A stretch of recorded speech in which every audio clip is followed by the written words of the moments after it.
Hello and welcome to my channel Bhunesh Chandra Mathur.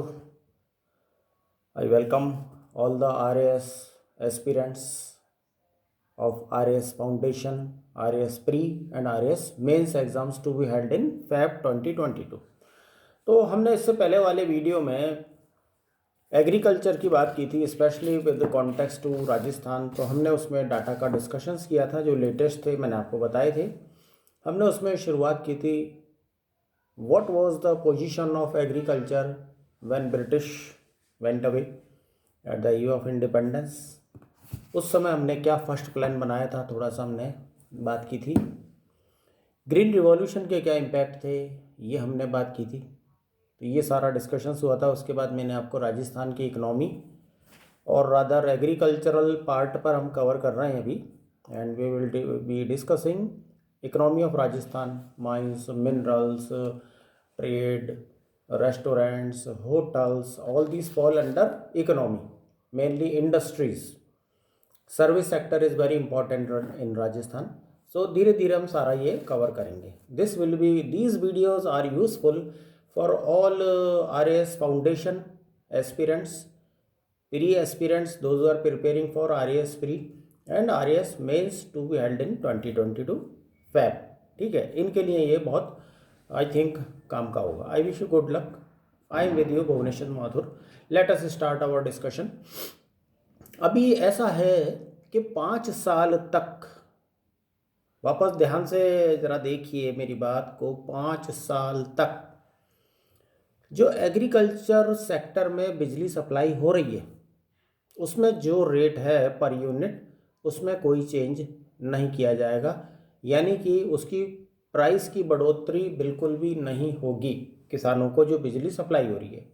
ये राजस्थान सरकार का नीतिगत निर्णय है और ये लागू है। आगे देखते हैं। आप हर महीने, जो मैं किसानों के बिल की बात कर रहा हूँ पर्टिकुलरली, जो किसानों के पास बिजली का बिल जाता है उसमें मान लीजिए कोई भी XYZ अमाउंट आया, मान लीजिए 6,000 का बिल आया, उसमें या तो वो किसान हर महीने 1,000 रुपये का सब्सिडी ले लेवे, या एक साथ अगर बिल नहीं आ रहे उनके, मान लो बिजली का कंजम्पशन कम है, तो 2 महीनों का मिला के 1,000 का, मतलब साल भर में गवर्नमेंट ऑफ राजस्थान 12,000 रुपये अनुदान यानी सब्सिडी के रूप में हर किसान को दे रही है। तो इस पे कितना आर्थिक लोड पड़ा है गवर्नमेंट ऑफ राजस्थान पर, इसका भी आपको याद रखना पड़ेगा। इससे सालाना 1,450 करोड़ रुपए का आर्थिक अतिरिक्त सब्सिडी देने से सरकार वहन करेगी इस खर्चे को। आई होप आप क्लियर हो गए होंगे इस मैटर पे। हर किसान को 12,000 रुपये की छूट बिजली के बिल में साल भर में मिलेगी, चाहे 1,000 ले लें चाहे 12,000 एक साथ ले लें, जब भी जैसा उनको सूट करता है। तो इस तरह के कनेक्शंस और भी नए दिए गए हैं। 2,20,000 किसानों को across the state of Rajasthan इस तरह के कनेक्शंस दिए गए हैं। तो ये भी अपने आप में एक बहुत आई थिंक अच्छी सुविधा है किसान भाइयों के लिए।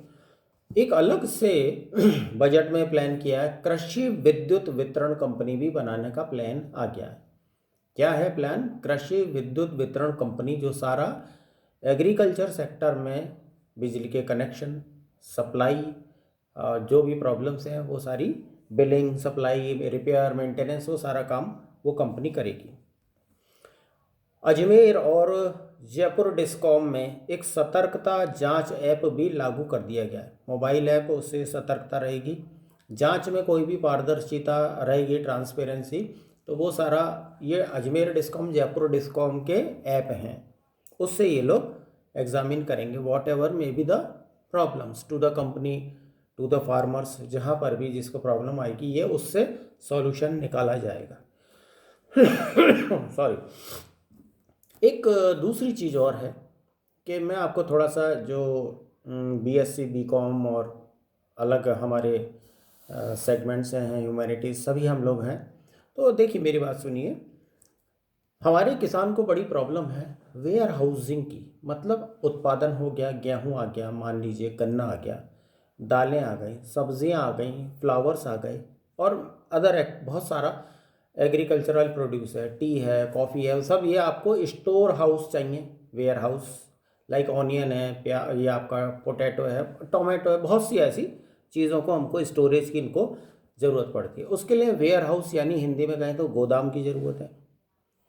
कई चीज़ों में कोल्ड स्टोरेज की ज़रूरत होती है, सब्जियों में स्पेशली। फार्मर्स को अपनी फसल जब तक नहीं बिकती जब तक के लिए वेयर हाउस की ज़रूरत पड़ती है, गोदाम की। तो कैसा होना चाहिए, वो शीतल होना चाहिए, शीत गृह, कोल्ड स्टोरेज। में दोनों मीडियम यूज़ कर रहा हूँ ताकि सबको ये मैटर क्लियर हो जाए। तो वो कैसे बनेंगे, बड़ा वो कॉस्टली अफेयर है, मैं बता दूँ आपको। उसके लिए पहले आपको बिल्डिंग बनानी पड़ेगी, शेड लगाना पड़ेगा। तो उसके लिए भी गवर्नमेंट ऑफ राजस्थान जो एंटरप्रेन्योर्स हैं, जो इन्वेस्टर्स कह लीजिए ज़्यादा बेटर होगा, उनको बहुत इजी स्कीम्स में लोन अवेलेबल करवा रही है गवर्नमेंट ऑफ राजस्थान। अगर कोई व्यक्ति बिजनेस करना चाहते हैं कोल्ड स्टोरेज का, तो ज़मीन दिलवाएंगे उनको, आजकल रिको दिलवा रही है, और उनको उस पर बनाने के लिए भी लोन मिलेगा, और आसान है, इजी, शर्तें उसकी सरल है। तो कितना पैसा अब तक खर्च हो चुका है गवर्नमेंट ऑफ राजस्थान का, 36.50 करोड़ रुपए इस पर खर्च कर चुके हैं, इस एक्टिविटी पर। तो now you can understand the intensity of warehouse for the agriculture. आप इमेजिन कीजिए कि जितना हम सोच पाते हैं कि 1000 किलो ऑनियन का प्रोडक्शन हुआ। एक मैं एग्जांपल देता हूँ, ऑनियन आप जानते हैं बहुत जल्दी ख़राब होने वाला प्रोडक्ट है, या तो आप उसको मार्केटिंग कर दीजिए, सप्लाई कर दीजिए, अदरवाइज़ अगर आपने रोका उसको तो आपको कोल्ड स्टोरेज में रखना पड़ेगा। ये उसका लॉजिक है। So for that cold storage is required. अगर नहीं होगा तो कैसे आप उसको प्रोटेक्ट कर पाएंगे। इसके लिए गवर्नमेंट ने 36.50 करोड़ रुपए का लोन बांटा है। उससे कितने गोदाम बने, ऑल राजस्थान 240, और भी 100 गोदामों का अभी और डिसीजन है, वो और बनेंगे। ये कौन सा डिपार्टमेंट बनाएगा, कौन लोन वगैरह ये सारा सैंक्शन करेगा, कोऑपरेटिव सहकारिता विभाग।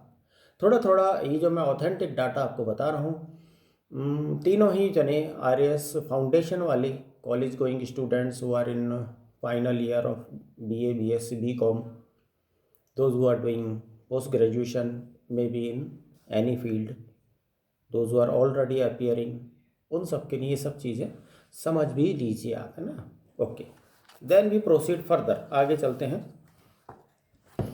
7 जगह पे राजस्थान में कोल्ड स्टोरेज बनाए फॉर ऑनियन, उसमें केवल ऑनियन का हम स्टोरेज करेंगे।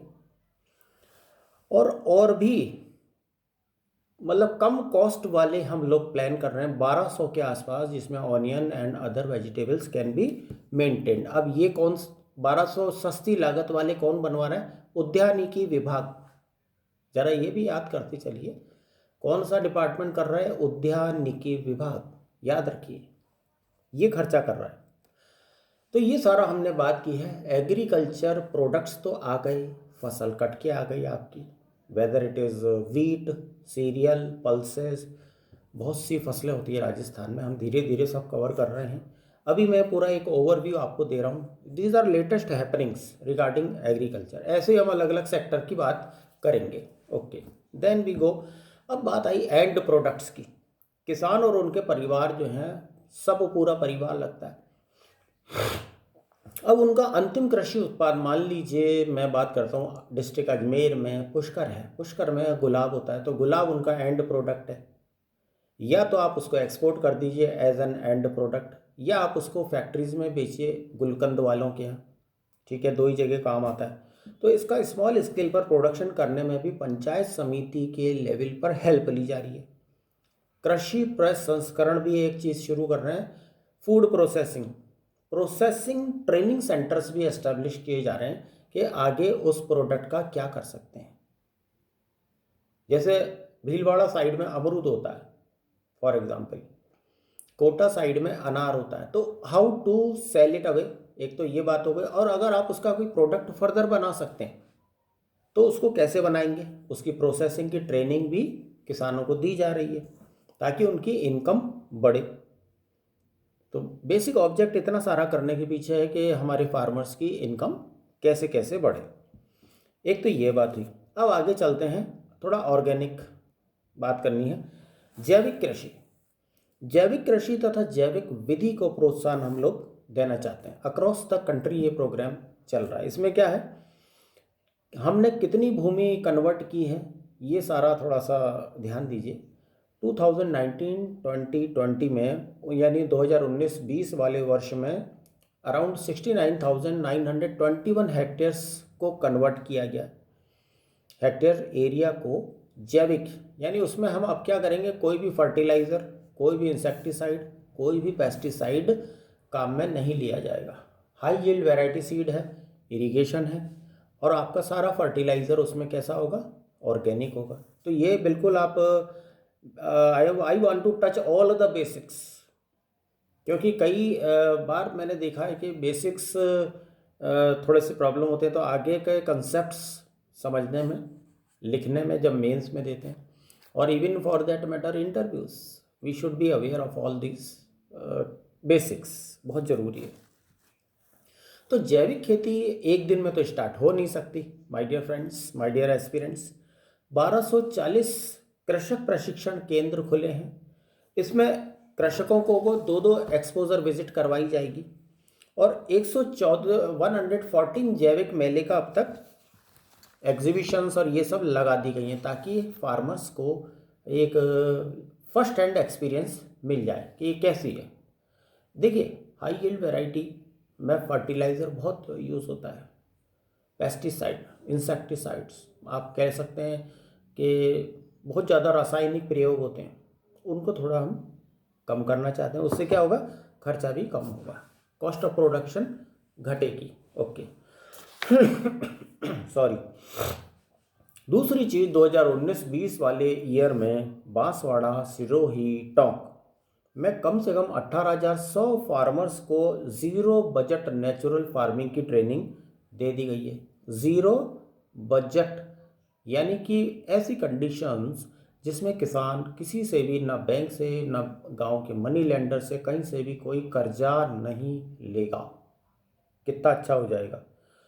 शायद आप मेरी बात की इंटेंसिटी को जब इंडियन इकोनॉमी हम डिस्कस करेंगे तब आपको और क्लियर होगा, because it is a beginning, अभी शुरुआत है, आपको फील होने लगेगी ये बात। 2021 वाले ईयर में 15 जिलों में zero budget natural farming start कर दी गई है।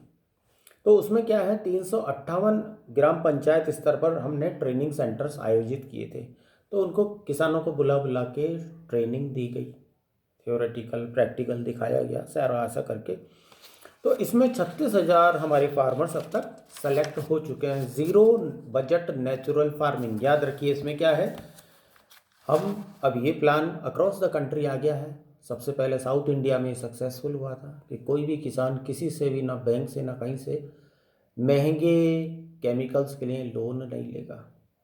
इस तरह से ये प्रोजेक्ट चल रहा है। अब गवर्नमेंट की भी ड्यूटी है कि now they are supporting farmers everywhere. हम राजस्थान के परिप्रेक्ष्य में, पर्सपेक्टिव में ज़्यादा इंटरेस्टेड है। आइए लौटते हैं। टाइम बड़ा वैल्यूएबल होता है। देखिए, एग्रीकल्चर सेक्टर में टाइम की वैल्यू होती है। आपने सुना होगा, का वर्षा जब कृषि सुखाने, यानी कि जब कृषि सूख गई, जब मैंने बीज डाले तो वो सब सूख गए, जल गए, जब तो बारिश हुई नहीं। और अब बारिश होके मेरे को क्या फ़ायदा जब सारे बीज मेरे जल गए। एक बात तो मैंने आपको इससे पहले वाले वीडियो में भी हमने बात की थी, बहुत ज़्यादा बारिश हो गई मानसून में, बीज बोए कोई भी फसल के, और वो गल गए। तो दोनों तरह से बड़ा ही एक शायद मैंने इससे पहले वाले वीडियो में हमने डिस्कस किया था, एक मानसून एक बैट है, जुआ है हमारी कंट्री में आज भी, किसी का भी कंट्रोल नहीं है। इसीलिए क्या कर सकते हैं, बेस्ट ये है हमारी आइडियोलॉजी, किसानों को टाइम पर हाई यील्ड वैरायटी, सर्टिफाइड, याद रखिए प्रमाणित सर्टिफाइड बीज और सर्टिफाइड खाद, ये दो बड़ी प्रॉब्लम है। क्योंकि ये लोग ओपन मार्केट से खाद और बीज ले लेते हैं, वो सर्टिफाइड होते हैं कि नहीं होते, गॉड नोज, मैं नहीं जानता उस चीज़ के बारे में, मैं कह भी नहीं सकता हूँ। अब वो कैसा मिला है, हु नोज, उसका रिजल्ट तो फसल बो दी आपने, उसके बाद ये 2 महीने बाद दिख जाएगा। जब तक क्या करें, जब तक तो सब कुछ ख़त्म हो चुका होता है इंडियन एग्रीकल्चर इस तरह से आज भी। खैर, तो क्वालिटी यानी सर्टिफाइड क्वालिटी के बीज 35.26 लाख किसानों को दिए गए, मैट्रिक टन दिया, यूरिया दिया 11.61 लाख टन DAP, ये 2 फर्टिलाइज़र की वैरायटी है, ये चलती है, ये बांटा गया। इतना इतना रबी पर दिया गया। खरीफ में 9.48 लाख मैट्रिक टन बीजों का अरेंजमेंट किया गया, बांटे गए।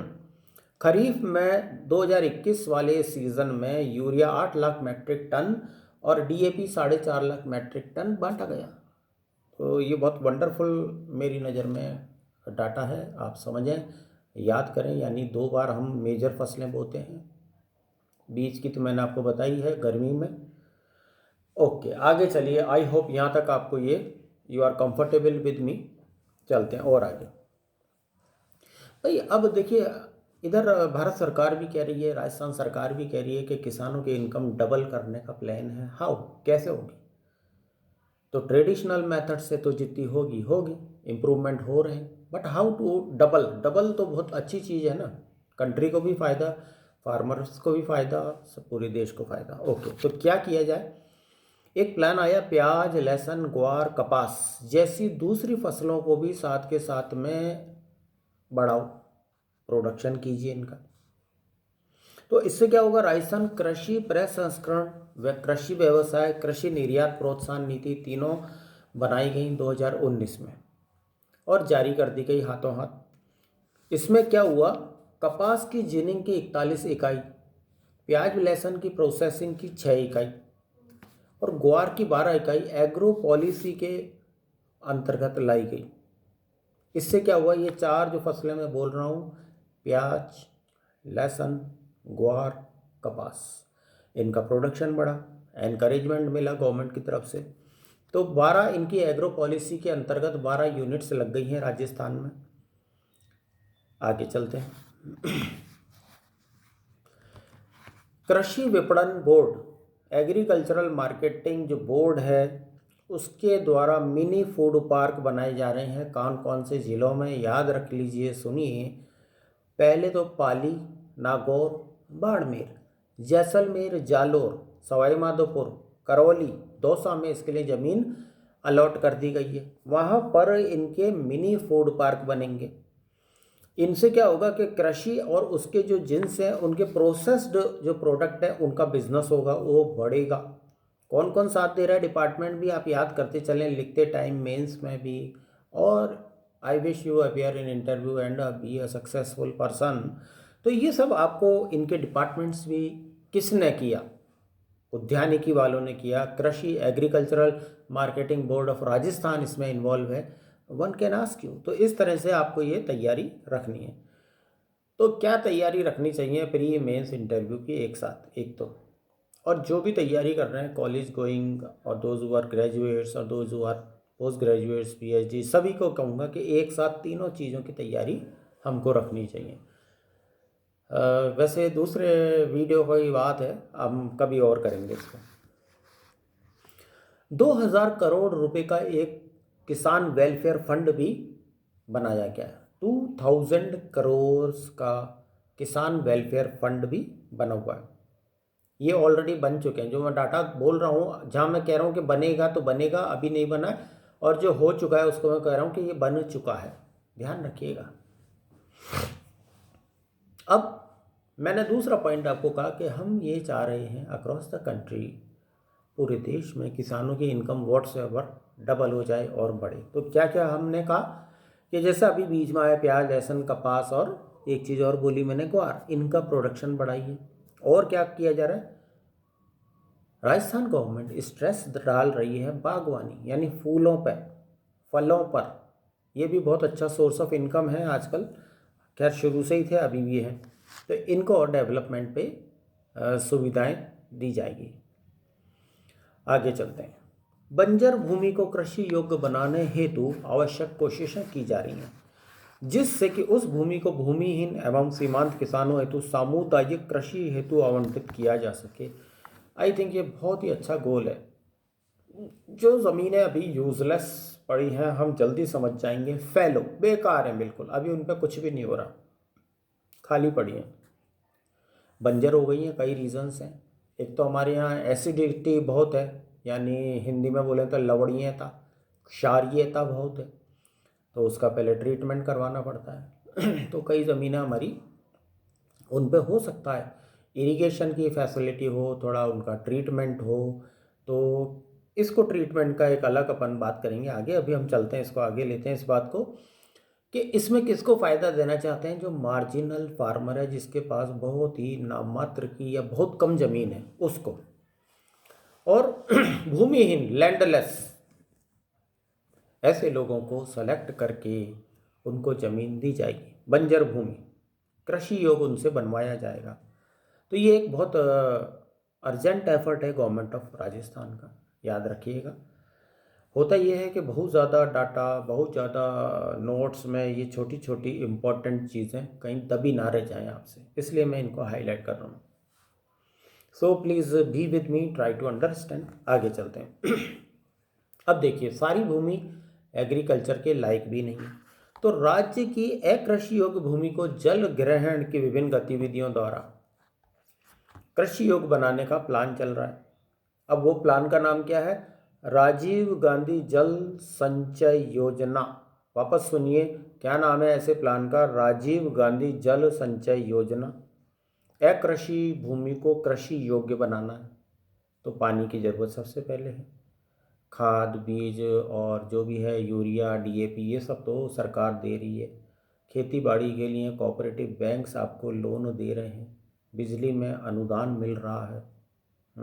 इतनी सारी फैसिलिटी हैं, और भी दे दी कि आप बंजर भूमि पे भी खेती करो और हमसे आप ऋण ले लो और फसल के बाद चुका दो। मिनिमम सपोर्ट प्राइस आपको दिया जा रहा है। तो ज़रा सोचिए कितनी तरफ से हम किसान को प्रोटेक्ट, हम मीन्स गवर्नमेंट ऑफ राजस्थान किसान को प्रोटेक्ट कर रही है। It's a very good effort, तारीफ करने की बात है। जल संचय योजना, जल आएगा कहाँ से? बारिश का, तो उसका भी एक प्लान बना हुआ है, बहुत अच्छा प्लान है। एक बार और मैं आपको बताऊंगा। उसमें भी वो बैंक्स लोन देते हैं। एक बहुत बड़ा पॉन्ड जैसा खड्डा बनाया जाता है, खोदा जाता है, उसमें फिर कुछ ऐसा रबर का सा बिछाया जाता है, कोटिंग की जाती है, उसमें पानी भरा जाता है। तो बहुत कम पानी वाले एरिया में ये स्कीम सक्सेसफुल हुई है माय डियर एस्पिरेंट्स। ये बड़ी अच्छी स्कीम है। तो बंजर भूमि भी अब खेती योग्य हम बनाना चाहते हैं।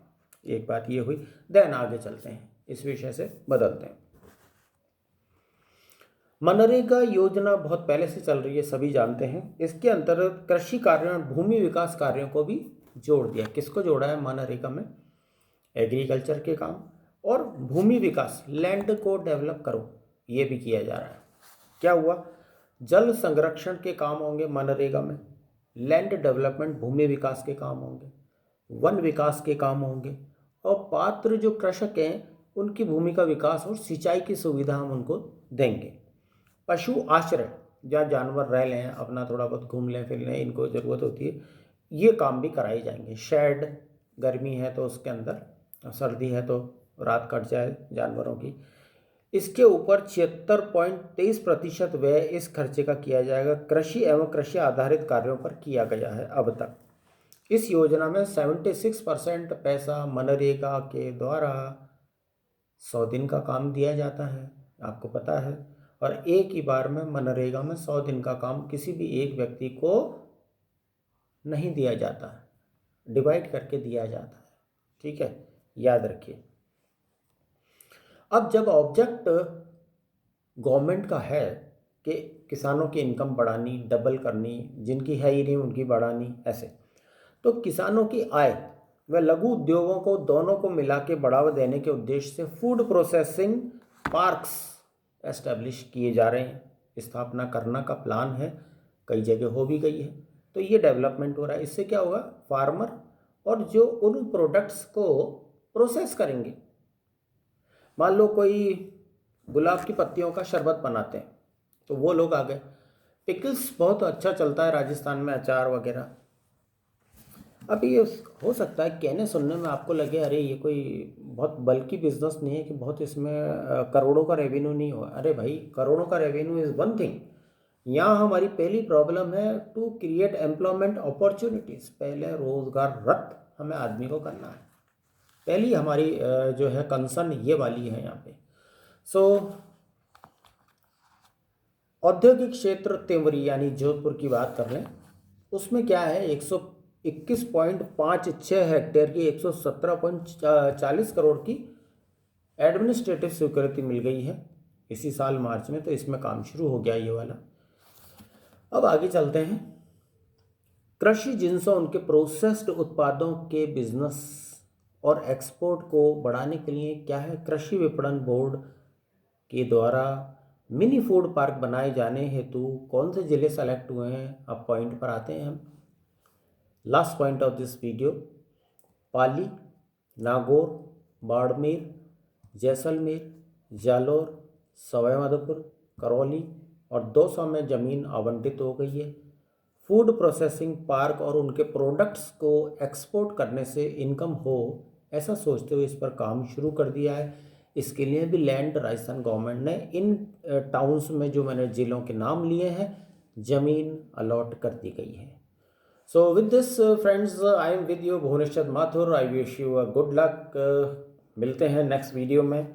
हम आगे आने वाले हमारे वीडियो में इसी को कंटिन्यू करेंगे। एग्रीकल्चर के हो जाने के बाद I am planning to discuss with you industrial scenario in Rajasthan on same lines, कहाँ पर क्या हो रहा है, ताकि आपको जो मेंस दे रहे हैं आरएएस मेंस उनको थोड़ा सा मजबूती मैं दे पाऊँ। So with this I wish you good luck in all your endeavours. Thank you for watching the video. Please like and share. I am with you Bhuvneshwar Mathur. Online classes भी मेरे द्वारा दी जाती हैं, अगर आप इंटरेस्टेड हैं please let me know. Million thanks.